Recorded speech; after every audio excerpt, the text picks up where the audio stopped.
요한계시록 19장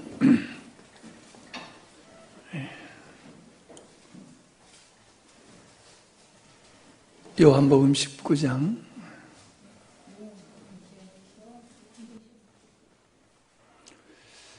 11절로 16절 보겠습니다.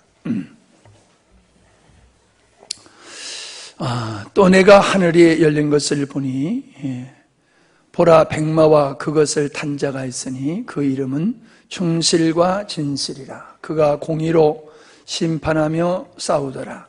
그 눈은 불꽃 같고 그 머리는 많은 관들이 있고 또 이름 쓴 것 하나가 있으니 자기밖에 아는 자가 없고 또 그가 피 뿌리는 옷을 입었는데 그 이름은 하나님의 말씀이라 칭하더라. 하늘에 있는 군대들이 희고 깨끗한 세마포 옷을 입고 백마를 타고 그를 따르더라. 그의 입에서 예리한 검이 나오니 그것으로 만국을 치겠고 친히 그들을 철장으로 다스리며 또 친히 하나님 곧 전능하신 이의 맹렬한 진노의 포도주들을 밟겠고 그 옷과 그 다리에 이름을 쓴 것이 있으니 만왕의 왕이요 만주의 주라 하더라. 아멘. 우리는 11절로 16절을 통해서 예수님에 관한 그 표현, 예수님에 관한 이름이 네 가지로 나타나는 것을 우리가 보고 있습니다. 먼저는 충실과 진실이라고 하는 이름이었고, 두 번째는 자기밖에 아는 자가 없는 이름이었다라고 말씀을 하고 있습니다. 오늘 13절에 보니까는 그가 피 뿌린 옷을 입었는데 그 이름은 하나님의 말씀이라 칭하더라 라는 말씀을 통해서 예수님을 하나님의 말씀이다라고 이렇게 표현하고 있음을 우리가 보게 됩니다. 그가 피 뿌린 옷을 입었다라고 하는 것은 우리 주님께서 십자가에서 피 흘리심을 우리에게 나타내 보여주시는 그런 말씀인 것을 우리가 알 수 있습니다. 여기서 하나님의 말씀이다 그렇게 기록되어 있으니까 사람들은 하나님이 하시는 말씀이다 이렇게 오해하는 경우가 있습니다. 그러나 이거는 동격 소유격으로 기록되어 있는 말씀이기 때문에 하나님의 말씀이라고 하는 것은 곧 하나님은 곧 말씀이다 이런 내용이다 라고 하는 것입니다. 하나님은 곧 말씀이다. 하나님은 사랑이다 이렇게 우리가 하나님의 성품에 대해서 말씀을 하고 있습니다마는 여기서 말씀하고 있는 예수님을 하나님은 곧 말씀이라고 하는 이 말씀과 하나님을 동격으로 표현하고 있는 이유를 우리가 바르게 아는 것은 참 중요하다고 생각합니다. 요한복음 1장 1절에 보면은 태초에 말씀이 계시니라 라고 말씀하고 있죠. 태초에 천지 만물의 창조되기 전 영원한 세계를 얘기하고 있는 겁니다. 하나님의 영혼 속에서 시간이라고 하는 것이 만들어진 거지요. 인류의 역사는 하나님의 영혼 속에서 있는 그 시간 안에 인류는 지금 존재하고 있다는 거예요. 그러한 그 시간 속에 제한되어 있는 우리지만은 예수님은 시간 속에 들어오셨지만은 그분은 영혼 속에 계셨던 분이라는 거지요. 영혼 속에 계셨던 분이 시간 속으로 들어오셔서 우리와 함께 하신 분인데 하나님과 함께 하셨으니 이것은 하나님의 창조, 예수님의 근본을 얘기하고 있는 거지요. 예수님은 이 땅에 태어났던 2000년 전에 예수님의 출생이 있는 것이 아니라 예수님은 하나님으로서 태초부터 영원 전서부터 계셨던 분이다라고 하는 걸 말씀을 하시죠. 그런데 여기서 뭐라고 얘기하고 있냐면은 이 말씀은 곧 하나님이시다 그렇게 얘기하고 있습니다. 그래서 하나님은 말씀이다, 말씀은 하나님이다 이 같은 뜻으로 기록되어 있음을 보게 되어지는 거지요. 요한은 예수님을 묘사하는데 주님은 태초부터 계셨고 그분은 곧 말씀이셨고 그분은 곧 하나님이시다, 이렇게 표현을 하고 있습니다. 여기서 말씀으로 번역되어 있는 이 로고스라고 하는 이 말은 헬라 철학에서 나온 단어다라고 합니다. 헬라 철학의 대표적인 사상이 이원론적 사상인데, 다시 말하면 현상과, 보여지는 현상과 보이지 않는 그 보이는 현상의 근본이 되는 원형을 분리하는 사상이 이원론적 사상이다라고 하는 겁니다. 이때 이 땅에 나타나는 현상들, 그리고 물질들은 이데아라는 실체의 투영일 뿐이다 라고 얘기를 하고 있습니다. 이데아라고 하는 것은 순수하고 순결한 본질을 얘기하고 있는 것이지요. 그래서 이 헬라 사람들은 모든 존재와 인식의 근거가 되는 항구적이고 초월적인 실제를 가리켜서 이데아다, 이렇게 표현하고 있거든요. 이런 이데아라는 실체는 아주 순수하고 순결한 영적 세계다, 그렇게 보고 있는 겁니다. 그런 순결하고 순결한 이런 영적 세계에 근거해서 이 땅에 보여지는 물질과 현상들이 존재하게 된다라고 보고 있었어요. 그래서 인간도 이러한 이원론적 측면에서 보았기 때문에 영혼이라고 하는 것은 바로 육신 속에 갇혀 있기 때문에 이 육신으로부터 벗어나야지 인간은 자유롭다. 그래서 그들은 죽음을 영광스럽게 생각한 거지요. 우리가 생각하는 그러한 죽음이 아니라 그들이 생각하는 죽음은 이 저주스러운 육체에서 벗어나서 자유할 수 있는 것을 죽음으로 봤기 때문에 소크라테스는 독약을 먹고 죽으면서도 그렇게 웃었다라고 하는 것입니다. 사도 바울이 지금 예수님을 말씀이다라고 하는 이유가 있다는 거예요. 왜냐하면 그 시대의 사람들은 이 말씀, 즉 로고스다라고 하면은 그것은 바로 보여지는 현상의 실체가 되는 존재다라고 하는 인식을 가지고 있었던 거예요. 그러니까 로고스, 말씀하면은 보여지는 이 우주의 모든 근원이 되어주는 존재가 말씀이야, 이런 인식을 가지고 있는 그들에게 예수님은 말씀이야라고 했을 때에 그들은 바로 예수님이 온 우주의 창조자이시며 그 우주 질서를 만들고 그 모든 것을 합리적으로 운행하시는 분이다, 그분이 예수님이다 라는 인식을 그들이 금방 갖게 되었다라고 하는 것입니다.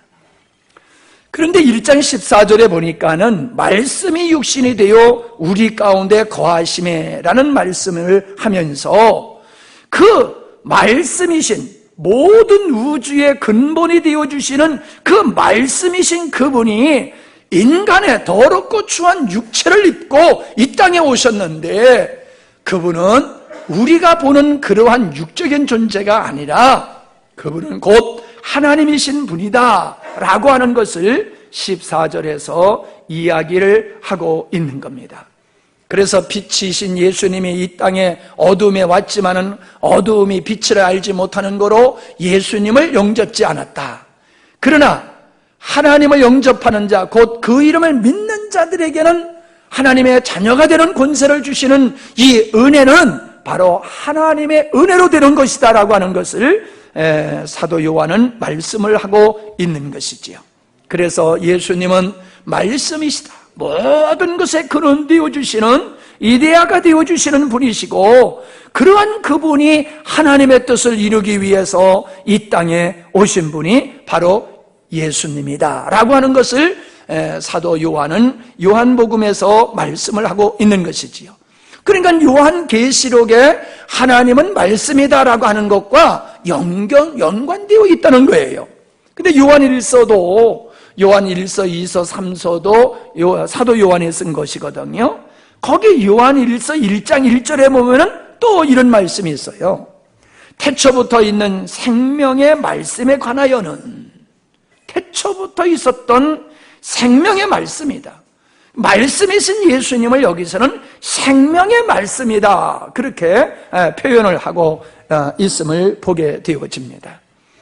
그러한 영원한 생명이신 예수님, 말씀이신 그 예수님이 우리가 눈으로 볼 수 있고 주목하여 볼 수 있고 손으로 만지받을 수 있는 존재로 이 땅에 태어나셨던 분이 예수님이다, 그런 얘기를 하고 있습니다.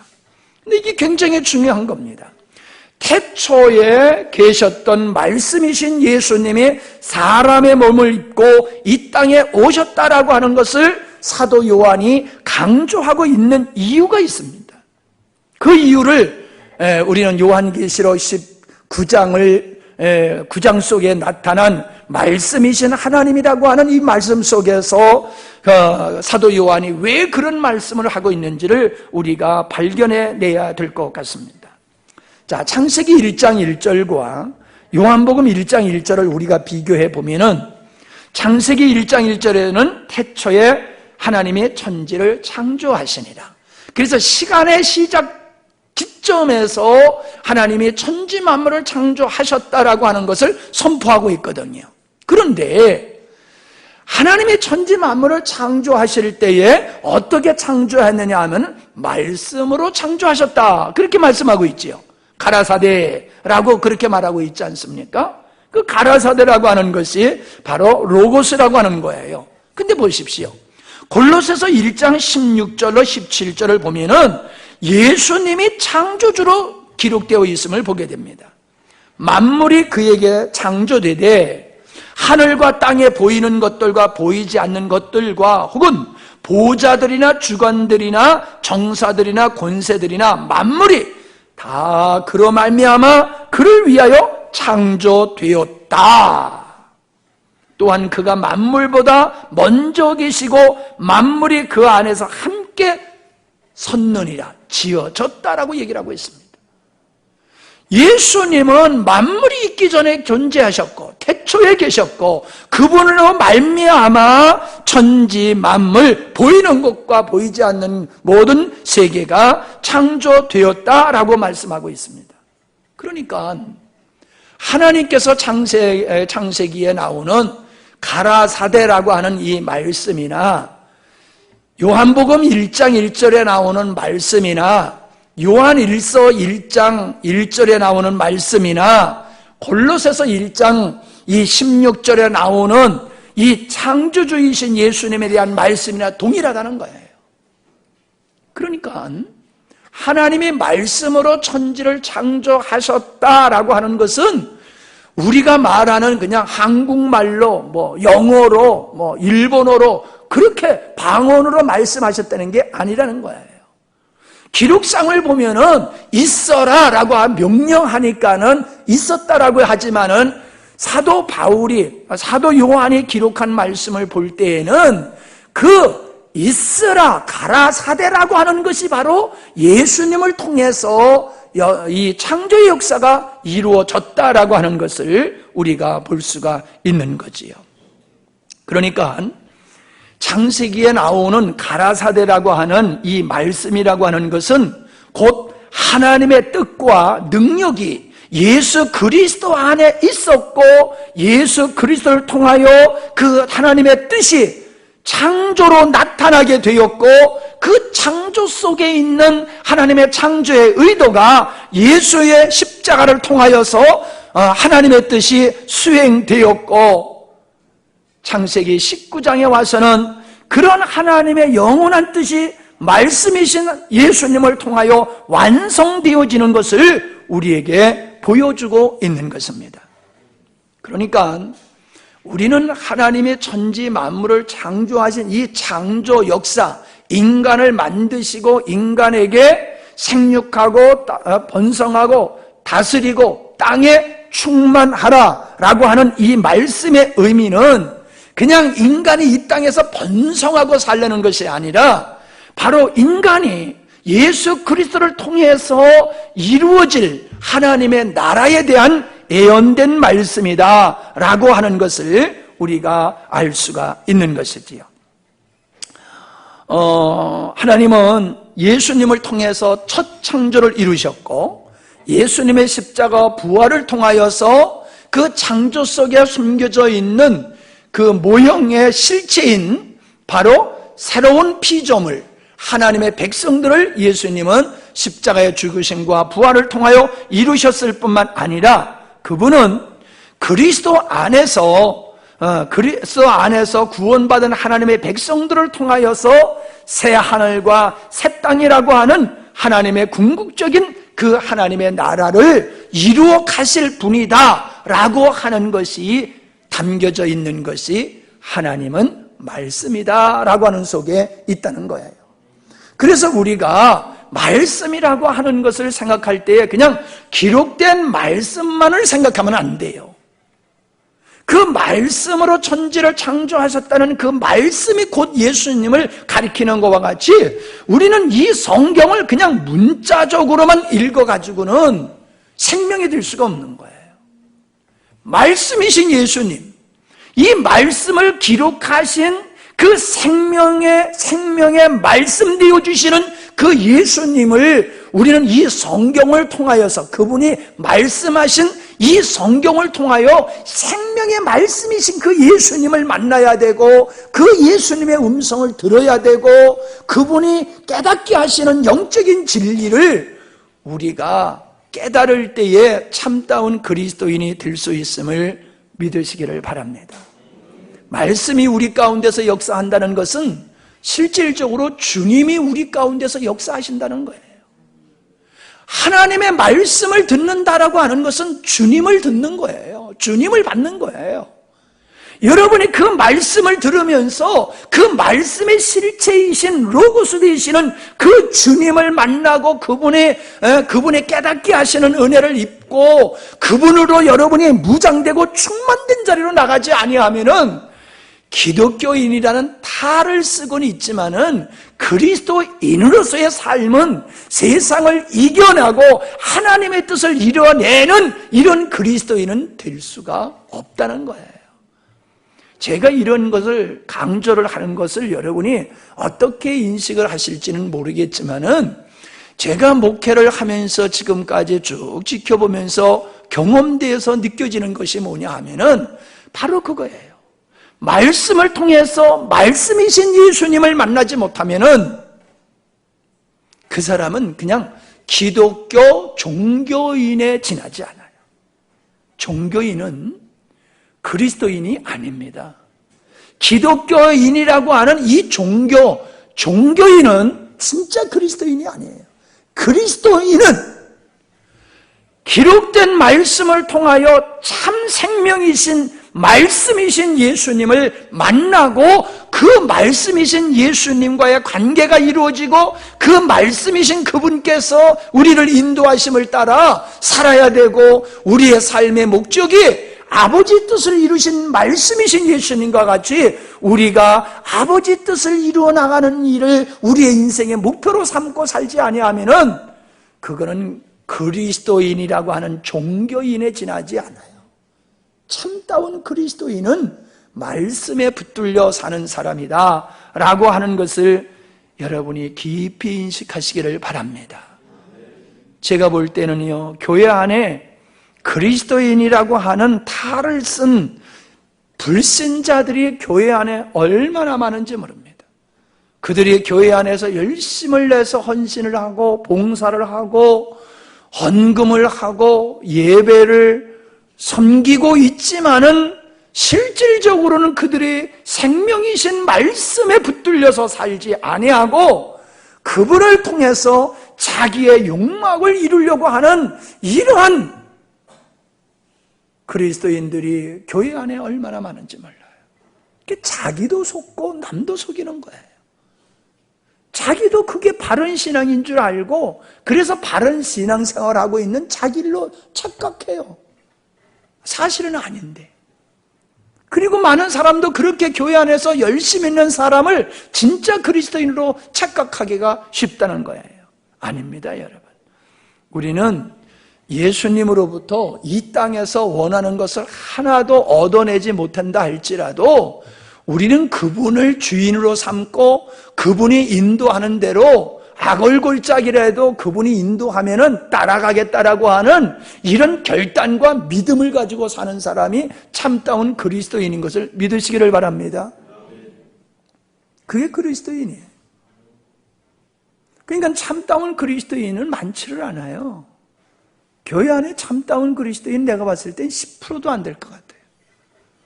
우리 대한민국의 예수 믿는 사람들 중에서 10%도 진짜 예수 믿는 사람은 안 될 것 같은 생각이 들어요. 내 생각이 틀렸으면 좋겠어요. 자, 그 다음에 15절과 16절에 보면은 그분의 이름이 이번에는 어떻게 나타나냐면 만왕의 왕이요 만주의 주다, 이런 말씀으로 예수님의 이름을 나타내고 있음을 보게 됩니다. 만왕의 왕이다, 만주의 주다라고 하는 것은 그분은 통치자다, 그분은 다스리는 자다, 그분은 주인이다 라고 하는 뜻이 있는 거예요.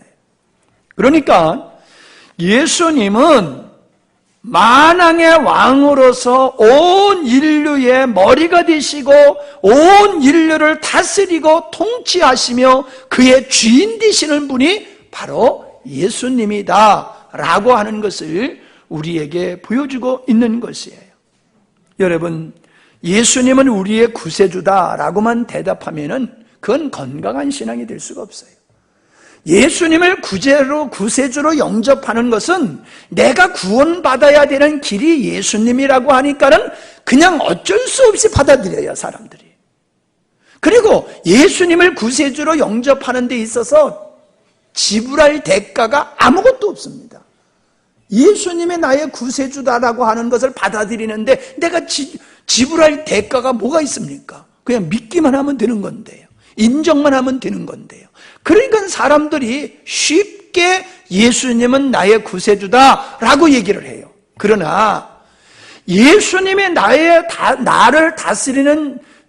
다스리는 자이시고 나의 주인이시고 나의 통치자가 되시는 분이다라고 고백을 하려고 하면 자기 부인이 있어야 되는 거예요. 자기 부인 없이 그분을 나를 다스리는 분이고 통치자고 내 주인이라고 말할 수가 없어요. 그러니까 오늘 많은 사람은 구원받기 위해서 예수님을 구세주라고 하는 고백은 잘하지만은 예수님은 나의 구세주입니다. 넘어가서 예수님은 나의 주인이시고 예수님은 나의 인생의 통치자이십니다. 나의 주권자이십니다. 이러는 사람은 많지 않다니까요. 말로는 그래요. 그러나 살아가는 삶을 보십시오. 실제로 예수님을 주인으로 모시고 삽니까? 실제로 그분의 다스림 속에 삽니까? 그분의 통치, 그분의 왕되심을 인정하고 그분이 어디를 가든지 따라가고 그분이 무슨 말씀을 하든지 순종하는 자리에 있습니까? 안 그래요. 예수님이 내 마음대로 안 해주시면요, 예수님이고 뭐고 없어요. 패대기 쳐버리고 그냥 돌아서는 거예요. 자기 뜻대로 자기 소원을 이루어지지 아니하면은 구세주고 뭐고 그냥 다 패대기 쳐버리고 부정한다니까요. 사람들은 예수님을 구세주라고 하는 것은 그냥 형식적으로 하는 것이고 진짜 그 고백이 참다운 고백이 되려고 하면 예수님은 나의 왕이십니다라는 고백과 그 삶이 따라야 되는데 그게 안 따른다는 거예요. 에베소서 1장 10절에 보면은 하늘에 있는 것이나 땅에 있는 것이 다 그리스도 안에서 통일되게 하려 하십니다. 다 통일되게 하려 하심이라고 하는 것은 그분의 주권하에 모든 것이 그분의 주권하에 들어오기를 원하신다는 것이요. 그러니까 만왕의 왕된 예수님께서 만주의 주요 만왕의 왕 되어 주시는 것이 그것이 창세전에 하나님이 의도하신 바다. 그러니까 하나님의 나라, 그걸 얘기하고 있는 거예요. 하나님의 나라는 하나님이 통치하는 나라지요. 우리가 하나님의 나라라고 하는 것은 그분이 우리 안에 계셔서만이 하나님의 나라가 아니라 그분의 통치를 받고 있기 때문에 내가 하나님의 나라가 될 수가 있는 거예요. 하나님은 궁극적으로 하나님의 영광을 위해서 인간을 만드셨는데 그 하나님의 영광을 위해서 지음을 받은 인간들은 그 예수님을 만왕의 왕, 만주의 주로 인정하고 그 자리에 머물 때에 하나님의 창조의 의도가 이루어지는 것이다 라고 하는 것을 우리에게 보여주고 있는 거예요. 에베소서 1장 20절로 22절을 봅니다. 그 능력이 그리스도 안에서 역사하사 죽은 자들 가운데서 다시 살리시고 하늘에서 자기의 오른편에 앉히사 모든 정사와 권세와 능력과 주관하는 자와 이 세상뿐 아니라 오는 세상에 일컫는 모든 이름 위에 뛰어나게 하시고 또 만물을 그 발 아래 복종하게 하시고 그를 만물 위에 교회의 머리로 주셨느니라. 만물의 교회의 머리로 주시고 모든 무릎이 그 예수님 앞에 무릎을 꿇게 하시는 것이 하나님의 궁극적인 목적이다라고 하는 겁니다. 이것이 바로 하나님의 나라가 완성되어지는 것을 말씀하고 있는 거예요. 그러니까 우리가 예수 그리스도 앞에 엎드려서 그분을 만왕의 왕으로 모시고 우리의 머리로 모시고 살 때에 그가 하나님의 나라의 일원이 되는 거예요. 그런 사람이 주님을 머리로 삼고 주님을 왕으로 삼고 그분 앞에 머리를 조아려 꿇어 엎드리고 순종하는 자가 하나님 나라의 일원이라는 말이에요. 이러한 나라가 예수님의 십자가로 이루어질 것임을 말씀하신 것이 창세기 3장 15절의 말씀입니다. 그게 뭡니까? 내가 너로 여자와 원수가 되게 하고 너의 후손도 여자의 후손과 원수가 되게 하리니 여자의 후손은 네 머리를 상하게 할 것이요 너는 그 발꿈치를 상하게 할 것이니라. 이게 예수님을 통하여 인류를 구원하실 것에 대한 말씀이지 않습니까? 이건 개인적으로 하면은 우리를 구원하실 예수 그리스도의 사역, 십자가의 사역을 얘기하는 것이지만은 이걸 하나님의 창조라고 하는 하나님의 경륜 속에서 바라보면은 이 예언된 3장 15절의 말씀은 2000년 전에 예수님의 십자가에서 죽으심과 부활을 통해서 이루어진 거예요. 그리고 오늘 우리가 읽고 있는 19장에서 나타나는 만왕의 왕이요 만주의 주로 주님께서 등극하여 영광을 받으시는 것은 하나님이 궁극적으로 그렇게 이루어 가실 것을 우리에게 보여주는 그림입니다. 그러니까 창세기와 요한계시록은 다른 책이 아닙니다. 창세기는 시작을 얘기하는 것이라고 하면은 요한계시록은 마지막을 얘기하는 것이에요. 요 창세기는 계획을 말씀하신 거라고 하면 요한계시록은 그 하나님의 계획이 완성된 그림을 우리에게 보여주고 있는 겁니다. 그러므로 여러분 이 요한계시록을 읽는 우리들은 어떤 믿음이 생겨야 되냐 하면은 하나님은 당신의 계획대로 당신의 뜻을 철저하게 이루어 가시는 분이로구나. 인간들은 이 땅에 왔다 가는 것 같고 인류의 역사는 인간에 의해서 이루어지는 것 같지만은 성경을 보니까 그게 아니로구나. 인류의 역사를 보더라도 사람에 의해서 이루어진 것이 아니고 하나님의 예견한 대로 이 역사는 흘러갔고 요한계시록을 보니까는 창세전에 의도하신 일이 완성된 것을 보니까는 우리의 인생은 하나님의 주권 속에 있구나. 하나님의 우리의 인생 속에서 인류 역사 속에서 반드시 하나님은 당신이 뜻하신 바를 이루어 가실 분이다. 그것만이 하나님의 나라만이 영원한 것이다 라고 하는 것을 우리가 깨달아야 될 줄 믿습니다. 중요한 것은 뭐냐 하면은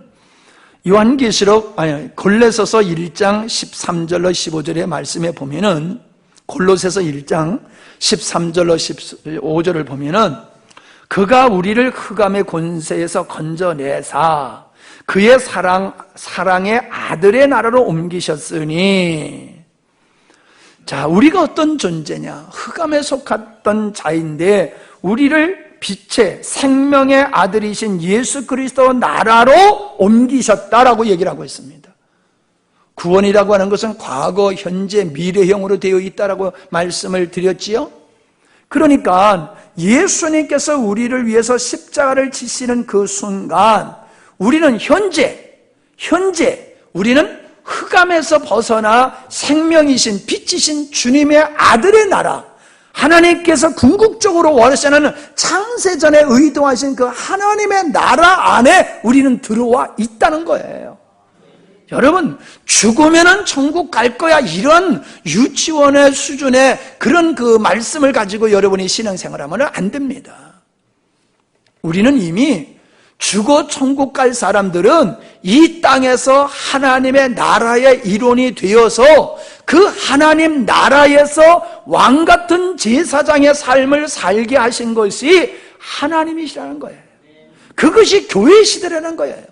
예수님께서 이 땅에 오신 이후로부터 부활 승천하시고 다시금 그분께서 재림하실 이 기간을 교회 시대라고 얘기하는데, 이 교회 시대에서 예수님께 구원받은 자들은 하나님이 원하시는 만왕의 왕 되신 그분의 나라, 하나님의 나라, 교회 안에 들어와서 우리는 이 땅의 삶을, 우리는 왕같은 제사장의 삶을 살게 된 것이 구원받은 자의 삶이다 라고 하는 거예요. 그러니까 여러분 나는 구원받은 사람이야 라고 하는 그 확신이 그냥 예수님이 내 죄를 위해서 죽으셨기 때문에 나는 구원받을 수 있어 라고 하는 확신을 가지면 그건 불완전한 확신이에요. 그런 믿음이 참다운 믿음이라고 하면요, 그 사람은 이 땅에서 하나님의 나라의 일원으로서 생명에 속한 왕같은 삶을 살게 되어 있다는 것이에요. 내 믿음이 참다운 믿음인지 아닌지, 우리 가족의 믿음이 참다운 믿음인지 아닌지는 무엇으로 우리가 분별할 수 있느냐 하면은 그가 빛의 나라, 생명의 나라인 하나님의 나라의 백성으로서 살고 있는가, 그거를 우리가 봐야 돼요. 말로는 흑암에서 건져내서 생명으로 들어왔다라고 하지만은 여전히 흑암 가운데서 헤매고 있는 사람들이 얼마나 많습니까? 여전히 자기가 목적이 되어지고 자기 사랑에 얽매여져 가지고 하나님을 수단으로 삼으면서 신앙생활하는 사람들은 빛의 나라, 하나님의 나라, 생명의 나라로 들어온 사람들이 아니에요. 기독교 종교일 뿐이지요. 그런 사람들은 이 땅에서 천국을 누릴 수가 없어요. 죽어서 천국 갈지 안 갈진 내가 뭐 된다 안 된다 말할 수는 없고, 분명한 것은 이 땅에서 천국의 삶은 절대로 못 산다라고 하는 겁니다.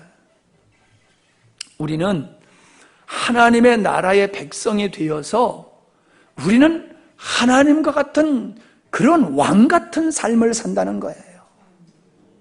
백성으로 산다고 해가지고 쫄자로 산다는 게 아니에요.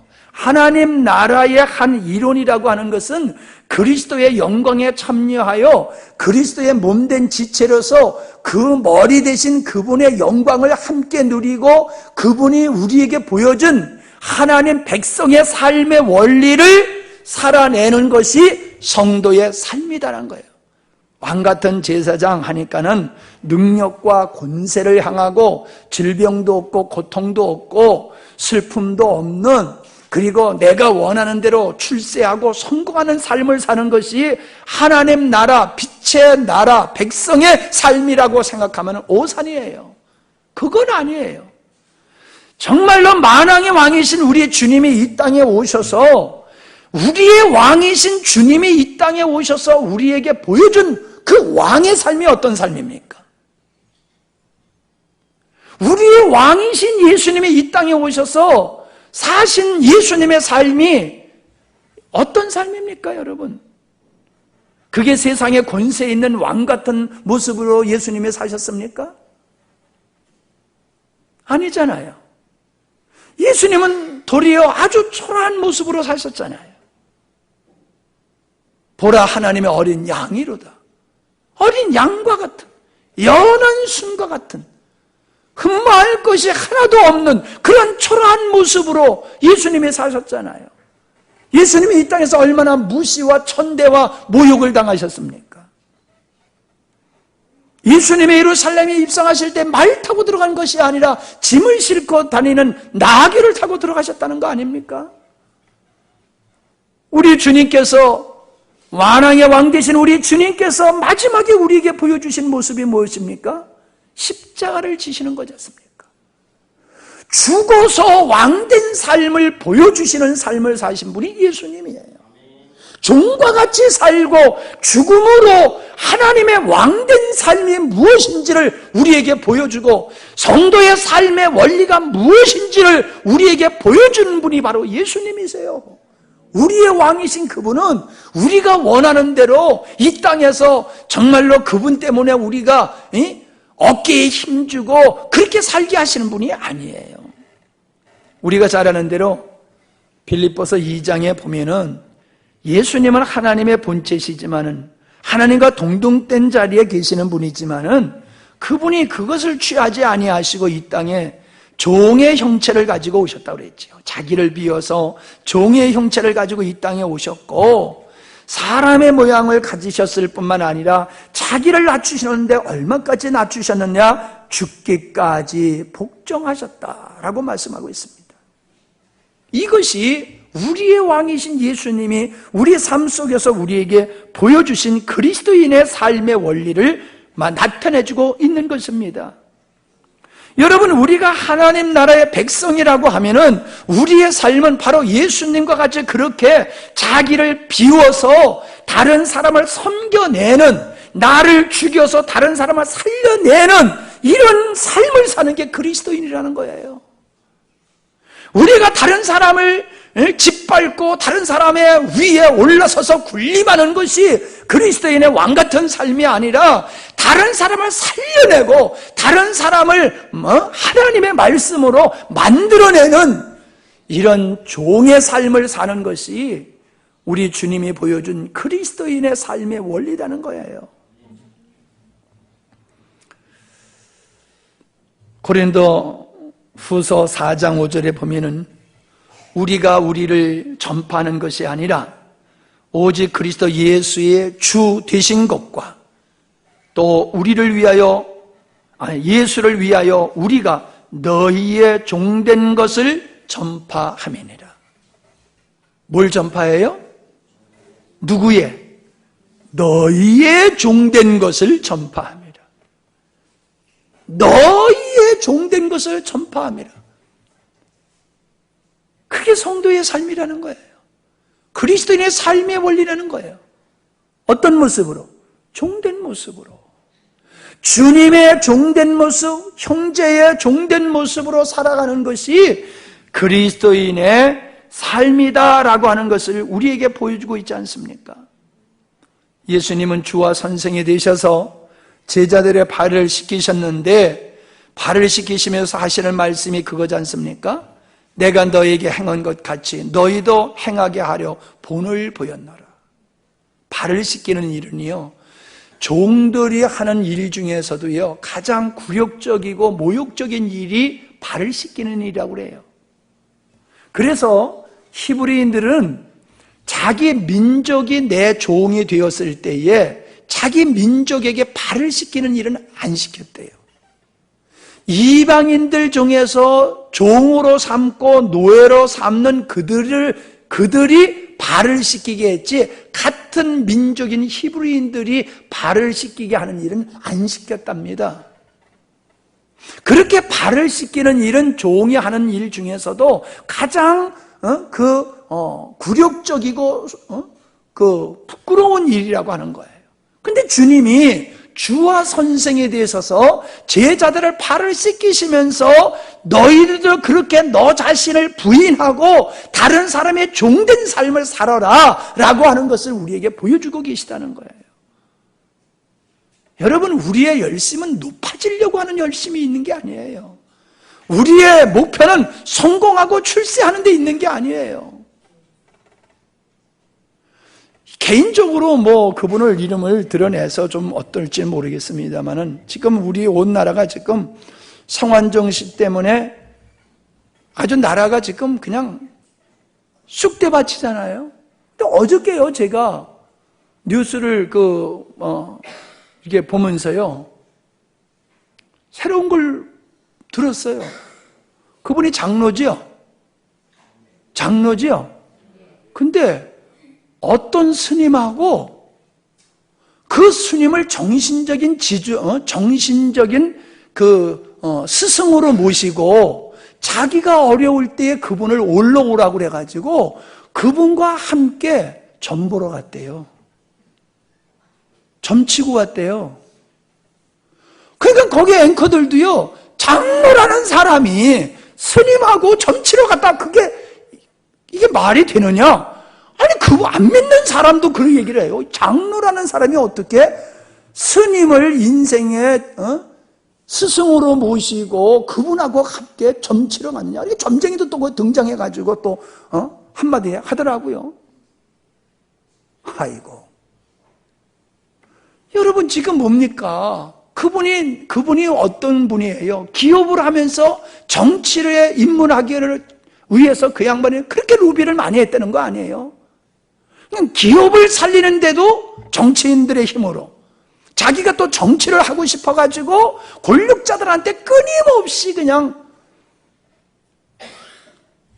모든 힘 있는 사람들한테는 여야를 가리지 아니하고 돈을 갖다 줬다는 거 아니에요? 아니, 돈 준 사람 나쁘다고 하지 않고 어떻게 돈 받은 사람만 나쁘다고 그러는지 모르겠어. 여러분, 돈 주면 안 받을 거예요? 응? 아니, 좀 우스운 얘기로, 주는 사람이 순수함으로 주는 거하고 마음에 어떤 다른 저의를 가지고 돈을 줬으면은 돈 준 사람이 그게 정당한 게 아니잖아요. 부끄러운 거잖아요. 아니, 받은 사람만 왜 우리는 돌을 던지는지 모르겠어요.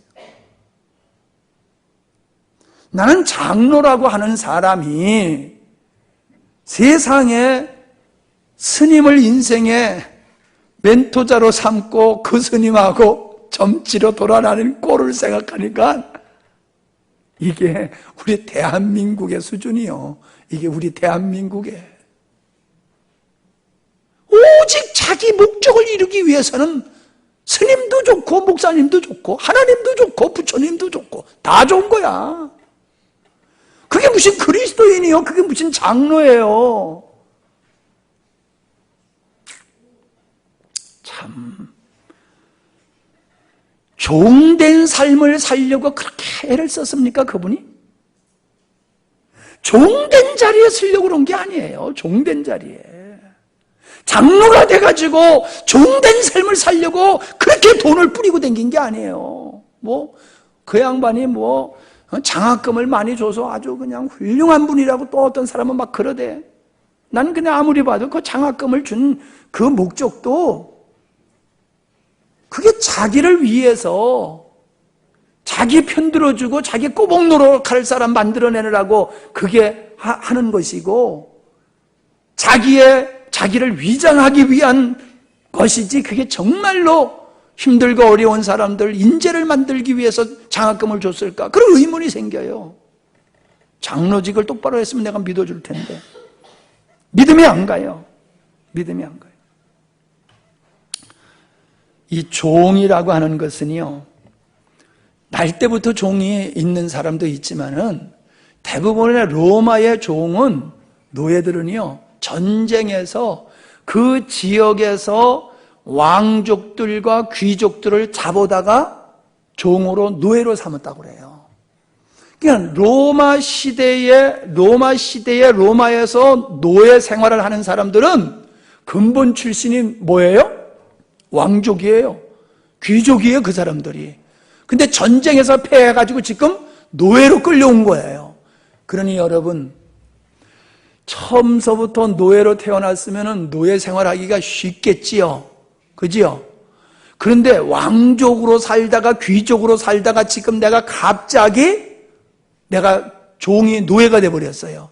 그러면은 노예 생활하기가 쉬울까요? 아니, 우리 무거운 거 안 들다가 갑자기 무거운 거 들어도 죽겠잖아. 그지요? 무거운 거 안 들다가 무거운 거 들어도 그거 죽겠는데 내가 왕족으로서 귀족으로서 떵떵거리고 호령하며 살다가 내가 종이 돼버렸으니 이게 종 생활이 되겠냐고요. 그러니까요, 로마에는 어떤 직종이 있느냐, 이 야생말을 훈련시켜가지고 길들여가지고 사람이 쓸 수 있는 말을 만들듯이 귀족을 노예로 종으로 만드는 직업이 있어요. 종으로 만드는 직업. 그 사람들을 둘라곡케오라고 해요. 둘라곡케오. 둘라곡케오라는 사람들은 이런 종이 되었지만은, 노예가 되었지만은, 노예의 어떤 그런 자세가 안 돼 있어. 그러면 그 사람들한테 그 귀족의 정신을 쏙 빼버리고 종의 생각과 의식을 심어주는 일을 하는 사람이라는 거예요. 그러니까 부드럽게 했겠어요? 뺑뺑이 돌려도 보통 돌렸겠어요? 우리 식으로 하면 맷돌로 갈아버리는 거예요. 우리 남자들 군대 가면은 엎드려, 뒤로 치침, 앞으로 치침, 좌로 굴러, 우로 걸러, 그래가지고 흙탕 속에 집어넣어가지고 그냥 흙강아지 만들어 놓으면 그때는 어때? 아이고 다 버린 몸. 그리고 이제 그때서부터는 민간의 의식이 자꾸 빠져나가잖아요. 민간의 의식이 빠지고 군인 정신이 들어가잖아요. 그게 훈련소에서 그거 하는 거잖아요. Understand? 우리 남자들은 그거 다 해봐서 알잖아요. 예? 군대 안 갔다 왔어? 군대 갔다 온 사람은 금방 알아. 그게 뭐예요? 둘라곡케오. 민간인 정신을 빼버리고 군인 정신을 집어넣듯이, 귀족의 정신을 빼버리고 노예, 종의 정신을 집어넣듯이 그런 일을 하는 사람이 있었다는 거예요. 근데 성경에 보니까 그게 있어요. 고린도전서 9장 27절에 보니까는 내가 내 몸을 쳐 복종케 함은, 고린도전서 9장 27절이에요. 내가 내 몸을 쳐 복종케 함은, 이게 뭐예요? 예수 믿기 전에 내 마음대로 살던 내가 예수 믿고 구원받은 다음에 그게 되냐는 거예요. 귀족이 갑자기 노예 생활을 살 수 없듯이 내가 주인 되고 내 마음대로 살던 그 습관이 남아 있어가지고 그리스도인의 종이 되었는데도 불구하고 이게 안 되는 거예요. 이게 안 되는 거예요. 그러니까 안 되는 우리의 육신을 쳐서 귀족이 종의 삶을 살아가도록 하듯이 우리의 육신을 쳐서 거꾸로 때려가지고 그리스도의 종된 삶을 살게 하시는 이 역사를 누가 하시느냐? 성령께서 하신다는 거예요. 둘라곡케오를 육신을 쳐서 내 몸을 쳐 복종케 한다. 그게 바로 둘라곡케오라는 말이에요. 사도 바울은 자기를 가리켜서 자기에게 그리스도의 흔적이 있다라고 얘기했습니다. 그리스도의 흔적이 있다는 게 뭡니까? 자기 몸에 문신이 있다는 거예요. 문신. 그냥 먹물로 한 문신이 아니에요. 인두로 지져가지고 이건 내 소유야 라고 하는 그런 인침이 있다는 거예요. 자기에게. 그 자기에게. 하나님께서 너는 내 거야 라고 그냥 인을 팍 쳐가지고 나는 늘 내 의식 속에 나의 주인은 주님이야. 나의 주인은 주님이야. 이게 자기에게는 완전히 심겨졌다는 거예요. 자기 의식 속에. 여러분, 우리에게 그게 있어야 됩니다. 우리 그리스도인들에게는요, 눈을 뜨나 눈을 감으나 나는 누구라? 그리스도의 종이다. 나는 그리스도의 종이라는 그런 의식 속에서 살아가야 돼요. 말로만 그리스도의 종이 아니에요. 우리 의식이 그리스도의 종이 되어 있어야지 되는 거예요. 그래서 내 마음과 내 뜻과 내 생각대로 감히 살 생각을 엄두조차 하지 아니하고 살아가는 사람이 돼야지 그게 참다운 그리스도인이에요. 나는 근데 이런 그리스도인들이 10%도 안 된다고 생각하니까요. 우리 교회를 놓고 하는 얘기가 아니야. 대한민국 교회를 놓고 봤을 때 10%라는 거예요. 우리 교회는 10%는 넘은 것 같아요. 우리 교회는 10%가 훨씬 넘는 것 같고, 한국 교회를 보면 10%도 안 되는 것 같다니까. 여러분, 여러분의 소유권이 주님께 있는 그 문신을, 흔적을 가지고 하루하루를 살아갈 수 있기를 바랍니다. 그게 구약에는 할례예요. 할례를 통해서 자기의 생식기의 끝을 잘라냄으로 말미암아 내가 하나님의 백성이 되었다라고 하는 흔적을 가지고 살게 하셨어요. 신약에 와서는 세례잖아요. 세례받고 까마득하게 잊어버리는 게 아니에요. 세례받는 사람은 나는 죽은 거예요. 내가 자유자가 돼서 귀족과 같이 살던 옛사람은 죽었어요. 그리고 그리스도 안에서 새 사람, 하나님의 나라의 새로운 일원으로서 그분의 백성으로 내가 거듭난 거예요. 내가 그리스도의 종으로 거듭나 버린 거예요. 나의 삶은 이제 그리스도의 종된 삶이란 말이에요. 아멘? 거기에는 핑계가 있을 수 없어요. 변명이 따를 수가 없어요. 주님이 가라 하면 가는 거고, 주님이 서라 하면 서는 것이에요. 주님이 아골골짝으로 가시면은 그거라도 따라가는 거예요. 당신이나 가세요. 나 힘들어서 못 가겠어요. 그게 아니야. 주님이 십자가로 가면 나도 십자가로 가야 돼요. 아멘? 진짜 아멘? 만왕의 왕이요 만주의 주이신 우리 주님, 우리는 그분 안에서 그분이 우리에게 보여준 하나님 나라의 백성의 삶의 원리를 우리 삶 속에서 철저하게 지켜나갈 수 있는 사람, 그게 바로 구원받은 자임을 믿으시기를 바랍니다. 존귀하신 아버지 하나님, 감사합니다.